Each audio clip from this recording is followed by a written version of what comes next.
Welcome to wishful ಅಡುಗೆ ಮನೆ. ನೋಡಶ, ಇವತ್ತು ನಾವು ಇಲ್ಲಿ ಬ್ರೆಡ್ ಅನ್ನ ತಗೊಂಡಿದ್ದೀವಿ. ಇವತ್ತು ಬ್ರೆಡ್ ಇಂದ ಒಂದು ಹೊಸ ರೆಸಿಪಿನ ಮಾಡ್ತಾ ಇದ್ದೀವಿ. ತುಂಬಾ ಡಿಫ್ರೆಂಟು ಯುನಿಕ್ ರೆಸಿಪಿ, ಎಲ್ಲರೂ ಇಷ್ಟಪಡುವಂಥ ರೆಸಿಪಿ.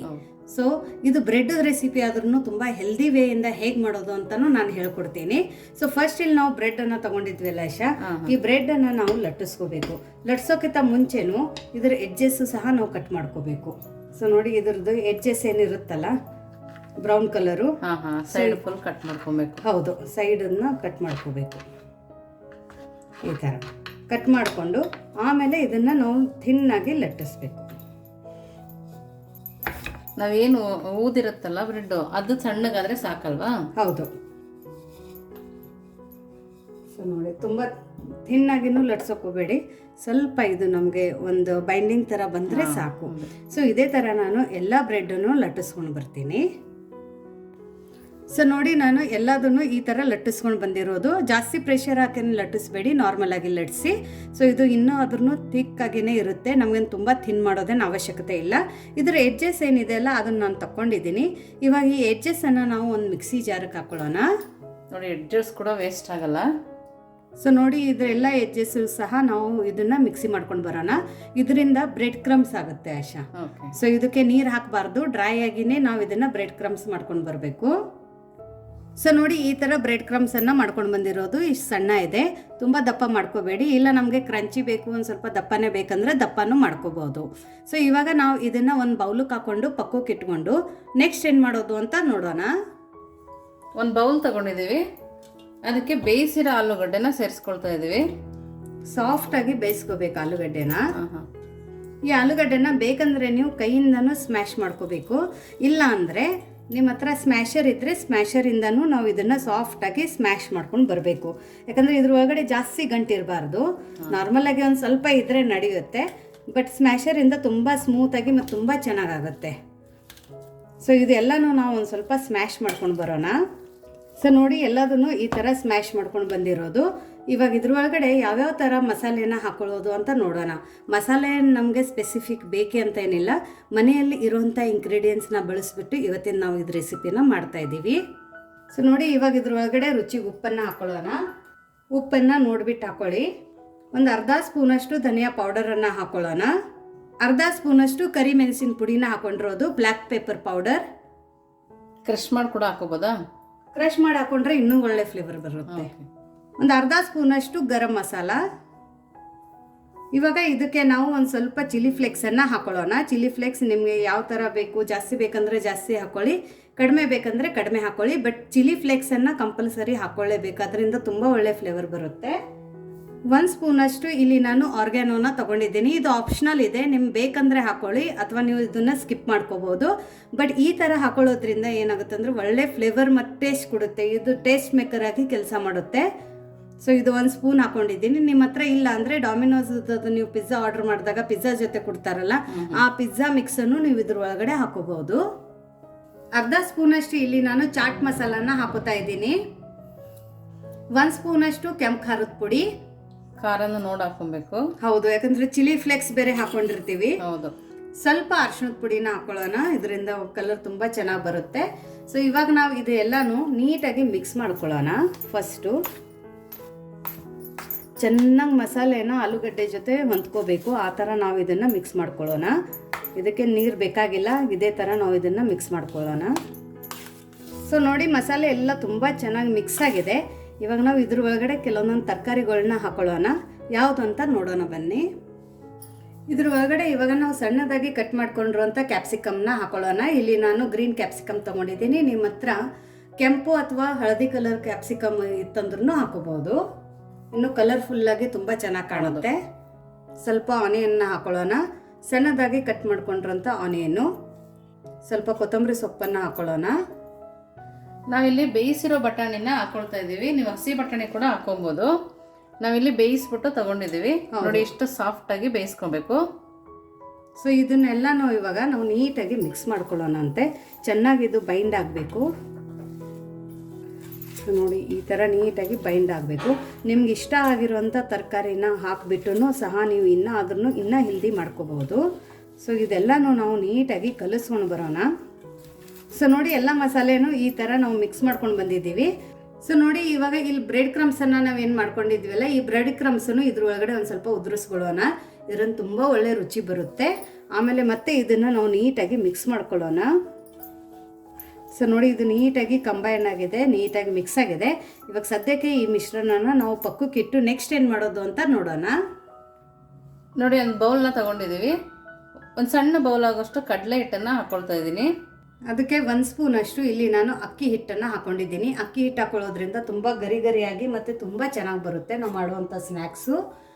ಸ್ವಲ್ಪ ಇಲ್ಲಿ ಕುಕ್ಕಿಂಗ್ ಸೋಡಾನ ಬಳಸ್ತಾ ಇದ್ದೀನಿ.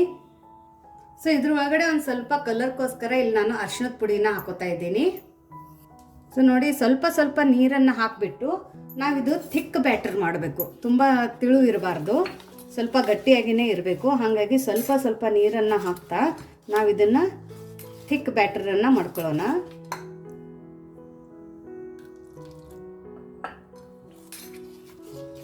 ಅಳಸ್ ಮಾಡ್ಕೋಬೇಡಿ, ಸ್ವಲ್ಪ ತೆಳು ಮಾಡ್ಕೊಬಾರ್ದು, ಗಟ್ಟಿಯಾಗಿ ಸ್ವಲ್ಪ ಗಟ್ಟಿಯಾಗಿಯೇ ಇರಬೇಕಿದು. ಸೊ ನೋಡಿ ಈ ಥರ ಥಿಕ್ ಬ್ಯಾಟರನ್ನು ನಾವು ಮಾಡ್ಕೋಬೇಕು. ನಾನು ನಿಮಗೆ ಇದ್ರ ಕನ್ಸಿಸ್ಟೆನ್ಸಿನೂ ಸಹ ತೋರಿಸ್ತೀನಿ. ಸೊ ನೋಡಿ ಈ ಥರ ಇರಬೇಕು, ಇಷ್ಟು ಥಿಕ್ಕಾಗಿ ಇರಬೇಕು. ಇಲ್ಲಿ ಗೊತ್ತಾಗುತ್ತೆ ನೋಡಿ ಕನ್ಸಿಸ್ಟೆನ್ಸಿ. ಸೊ ತುಂಬ ಥಿನ್ನಾಗಿ ಇಟ್ಕೋಬೇಡಿ, ಥಿಕ್ಕಾಗಿಯೇ ಇಟ್ಕೊಳ್ಳಿ. ಇವಾಗ ಇದನ್ನು ಒಂದು 2 ನಿಮಿಷ ಪಕ್ಕಕ್ಕೆ ಇಟ್ಕೊಂಡು ನೆಕ್ಸ್ಟ್ ಏನು ಮಾಡೋದು ಅಂತ ನೋಡೋಣ. ಸೊ ನೋಡಿ ಇಲ್ಲಿ ನಾನು ಮಾಡ್ಕೊಂಡಿರೋಂಥ ಸ್ಟಫಿಂಗು ತೊಗೊಂಡಿರೋದು. ಸೊ ಆ ಮಾಡ್ಕೊಂಡಿರೋಂಥ ಆಲೂಗಡ್ಡೆ ಮಸಾಲೆನ ನಾವು ಇವಾಗ ತೊಗೊಂಡಿರೋದು. ಅದ್ರ ಜೊತೆ ಇಲ್ಲಿ ನಾವು ಬ್ರೆಡ್ಡನ್ನು ಹೊಸದು ಬಿಟ್ಟು ಇಟ್ಕೊಂಡಿದ್ವಿ, ಬ್ರೆಡ್ ಲಟ್ಟಿಸ್ಬಿಟ್ಟು ಇಟ್ಕೊಂಡಿದ್ವಲ್ಲ ಅದನ್ನು ಕೂಡ ತೊಗೊಂಡಿದ್ದೀವಿ. ಹೌದು. ಸೊ ಇವಾಗ ಈ ಆಲೂಗಡ್ಡೆದು ನಾವು ಒಂದು ಚಿಕ್ಕದಾಗಿ ಈ ಥರ ಬಾಲನ್ನು ಮಾಡ್ಕೊಳ್ಳೋಣ. ಈ ಥರ ಬಾಲನ್ನು ಮಾಡಿಕೊಂಡು ಇದ್ರ ಒಳಗಡೆ ಇಟ್ಕೊಂಡು ಇದನ್ನು ನಾವು ಸಿಂಪಲ್ಲಾಗಿ ಈ ಥರ ಟ್ವಿಸ್ಟ್ ಮಾಡ್ಕೊಳ್ಳೋಣ. ನಮಗೇನಿದು ಸ್ಪೆಸಿಫಿಕ್ ರೌಂಡ್ ಶೇಪೇ ಬೇಕಂತೇನಿಲ್ಲ, ಇದೇ ಥರ ನಾವು ಮಾಡ್ಕೊಳ್ಳೋಣ. ಸೊ ನೋಡಿ ಈ ಥರ. ಸೊ ನೋಡಿ ಇದೇ ಥರ ನಾವು ಇನ್ನೊಂದು ಬಾಲನ್ನು ಮಾಡೋದನ್ನು ತೋರಿಸ್ತೀನಿ. ಬೇಕಂದರೆ ನೀವು ಇದು ನೀರಲ್ಲಿ ಎದ್ದನ್ನು ಸಹ ಮಾಡ್ತಾರೆ, ಬಟ್ ನಮಗೆ ನೀರಿಗೆ ಎದ್ದೋದೇನು ಬೇಕಾಗಿಲ್ಲ. ಸೊ ನ್ಯಾಚುರಲ್ ಆಗಿ ಇದನ್ನು ಟೇಸ್ಟ್ ಬರಬೇಕು ಬ್ರೆಡ್ದು ಅಂತ ಈ ಥರ ಮಾಡ್ತಾ ಇರೋದು. ಸೊ ನೀವು ಬ್ರೆಡ್ಡನ್ನು ಲಟ್ಸಿದ್ರೆ ನೀವು ಯಾವ ಥರ ಇದಕ್ಕೆ ಶೇಪ್ ಕೊಡ್ತೀರಾ ಆ ಶೇಪಕ್ಕೆ ಇದು ಬರುತ್ತೆ ನೋಡಿ ಈ ಥರ. ಸೊ ನೋಡಿ ಇವಾಗ ಈ ಬ್ಯಾಟರ್ ನಾವು ಪಕ್ಕಕ್ಕೆ ಇಟ್ಕೊಂಡಿದ್ವಲ್ಲ, ಇದೇ ಬ್ಯಾಟರ್ ಒಳಗಡೆ ಇವಾಗ ನಾವು ಮಾಡ್ಕೊಂಡಿರೋಂಥ ಬಾಲ್ಸನ್ನು ಹಾಕೊಳ್ಳೋಣ. ಈ ಥರ ಮಾಡ್ಕೊಂಡ್ಬಿಟ್ಟು ಇದ್ರ ಮೇಲ್ಗಡೆನೂ ಒಂದು ಸ್ವಲ್ಪ ನಾವು ಕಡಲೆ ಹಿಟ್ಟನ್ನು ಈ ಥರ ಹಾಕೊಳ್ಳೋಣ. ಹಾಕ್ಕೊಂಡು ಇದೇ ಥರ ಇವಾಗ ನಾವು ಇದನ್ನು ಬಿಸಿ ಬಿಸಿ ಎಣ್ಣೆ ಒಳಗಡೆ ಬಿಡಬೇಕು. ಸೊ ಇದನ್ನು ಇವಾಗ ಎಣ್ಣೆ ಒಳಗಡೆ ಬಿಡೋಣ ಬನ್ನಿ. ಸೊ ನೋಡಿ ಇಲ್ಲಿ ಎಣ್ಣೆ ತುಂಬ ಚೆನ್ನಾಗಿ ಬಿಸಿಯಾಗಿದೆ. ಬಿಸಿ ಎಣ್ಣೆ ಒಳಗಡೆ ಇವಾಗ ನಾವು ಈ ಬಾಲ್ಸ್ಗಳನ್ನ ಹಾಕೊಳ್ಳೋಣ. ನಿಧಾನಕ್ಕೆ ಹಾಕೊಳ್ಳಿ, ಹಾಕೋಬೇಕಾದ್ರೆ ಓಪನ್ ಆಗಿದ್ರೂ ಟೆನ್ಷನ್ ತಗೋಬೇಡಿ. ಅದ್ರ ಮೇಲ್ಗಡೆ ಒಂದು ಸ್ವಲ್ಪ ಕಡಲೆ ಹಿಟ್ಟನ್ನು ಹಾಕೊಳ್ಳಿ. ಸೊ ನೋಡಿ ಈ ಥರ ಫ್ಲೇಮನ್ನು ಇವಾಗ ನಾವು ಲೋವಲ್ಲಿ ಇಟ್ಕೊಳ್ಳೋಣ. ಎಣ್ಣೆ ತುಂಬ ಚೆನ್ನಾಗಿ ಬಿಸಿಯಾಗಿದೆ. ಇದನ್ನು ಒಂದು ಸ್ವಲ್ಪ ತಿರುಗಿಸ್ಕೊಳ್ಳೋಣ.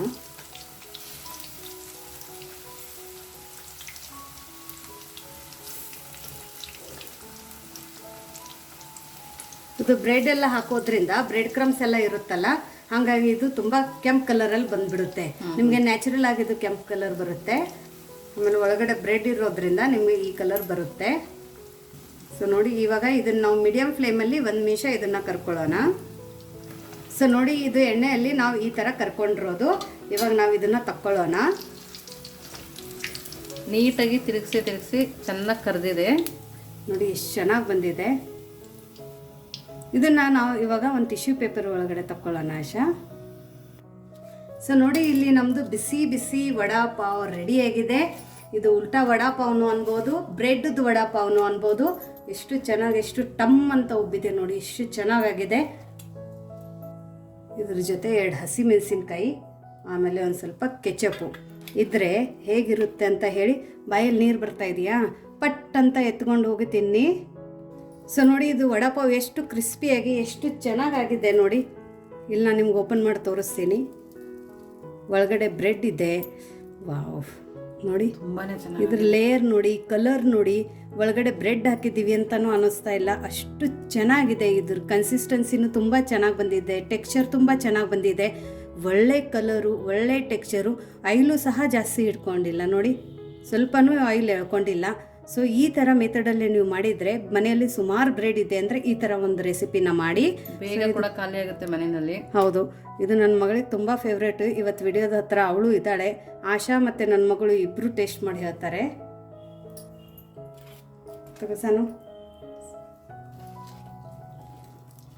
ಚೆನ್ನಾಗಿ ಬಂದಿದೆ ನೋಡಿ, ಹೆಂಗೆ ಉಬ್ಬಿದೆ, ಚೆನ್ನಾಗಿದೆ. ಉಬ್ಬಿದೆ ನೋಡಿ, ಇಷ್ಟು ಚೆನ್ನಾಗಿದೆ ಇದು ರೆಸಿಪಿ. ಹೇಗಾಗಿದೆ? ಸೂಪರಾಗಿ ಆಗಿದೆ ಅಂತೆ. ಸೊ ನಿಮ್ಮ ಬಾಯಲ್ಲಿ ನೀರು ಬರ್ತಾ ಇದೆ ಅಂದರೆ ನೀವು ಪಟ್ ಅಂತ ಎದ್ದುಬಿಟ್ಟು ಹೋಗಿಬಿಟ್ಟು ಇಮಿಡಿಯೇಟಾಗಿ ಈ ರೆಸಿಪಿನ ಮಾಡಿ. ಅಕಸ್ಮಾತ್ ನಿಮ್ಮ ಹತ್ರ ಬ್ರೆಡ್ ಇಲ್ಲ ಅಂದ್ರೂ ಡೈರೆಕ್ಟಾಗಿ ಆಲೂಗಡ್ಡೆ ಸ್ಟಫಿಂಗನ್ನು ಮಾಡಿಬಿಟ್ಟು ಕಡಲೆ ಹಿಟ್ಟು ಒಳಗಡೆ ಒಗ್ಬಿಟ್ಟು ಈ ಥರ ನೀವು ಒಂದು ರೆಸಿಪಿನ ಮಾಡ್ಕೋಬೋದು. ಬ್ರೆಡ್ ಫ್ಲೇವರ್ ಹೇಗೆ ಅನ್ನಿಸ್ತಾ ಇದೆ ಆಶಾ? ಚೆನ್ನಾಗಿ ಅನ್ನಿಸ್ತಾ ಇದೆ ನೋಡಿ. ಇದನ್ನು ನಿಮ್ಗೆ ಓಪನ್ ಮಾಡಿ ತೋರಿಸ್ತೀನಿ. ಇಷ್ಟು ಚೆನ್ನಾಗಿ ಬಂದಿದೆ. ಒಳಗಡೆ ಪೀಸು, ಆ ಮಸಾಲೆ, ಆಲೂಗಡ್ಡೆ ಸ್ಟಫಿಂಗು ಎಷ್ಟು ಸಖತ್ತಾಗಿ ಬಂದಿದೆ ಅಂದರೆ ನೀವು ಕಮೆಂಟ್ ಮೂಲಕ ಹೇಳಿ ಯಾವ ಥರ ಬಂದಿದೆ ಅಂತ. ಸೊ ಮತ್ತೆ ಸಿಗೋಣ ನಾವು ಇದೇ ಥರ ಹೊಸ ಹೊಸ ರೆಸಿಪೀಸ್ ಜೊತೆ. ಇನ್ನೂ ನಮ್ಮ ಚಾನೆಲ್ನ ಲೈಕ್ ಮಾಡಿಲ್ಲ ಅಂದರೆ ಲೈಕ್ ಮಾಡಿ, ಶೇರ್ ಮಾಡಿ, ಸಬ್ಸ್ಕ್ರೈಬ್ ಮಾಡಿ. ವಿಶ್ ಫುಲ್ ಅಡುಗೆ ಮನೆಗೆ. Thank you.